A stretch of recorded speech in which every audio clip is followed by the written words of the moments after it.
In this video, I'm going to show you why your slip stitch matters. Alright, there's two ways of doing it. Actually, there's multiple ways, but you can either use your left hand or your right. If you use your left hand to make your slip stitch, so I pop yarn around 2 fingers, I pull the loop up through the center and pull it all the way, so there's just the one loop on your hook.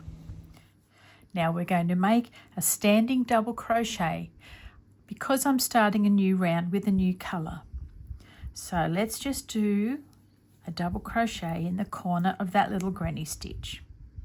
Now you can see that you've got this little mess hanging out here, and you go to try and push it and it doesn't move.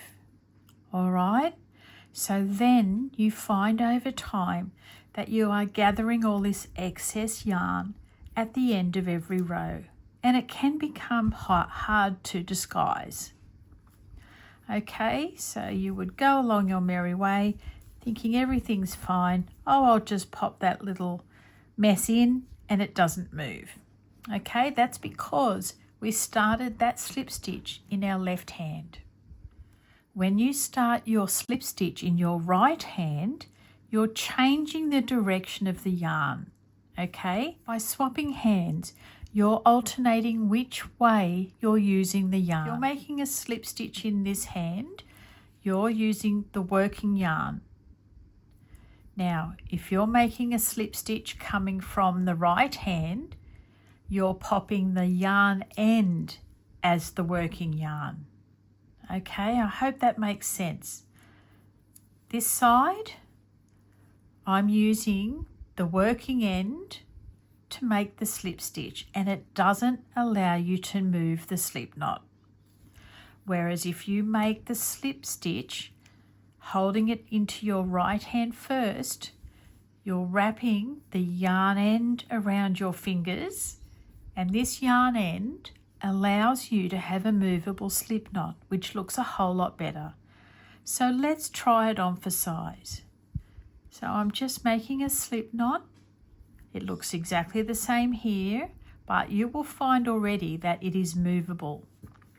So let's pop this one into our standing double crochet, and you've got that little bit here.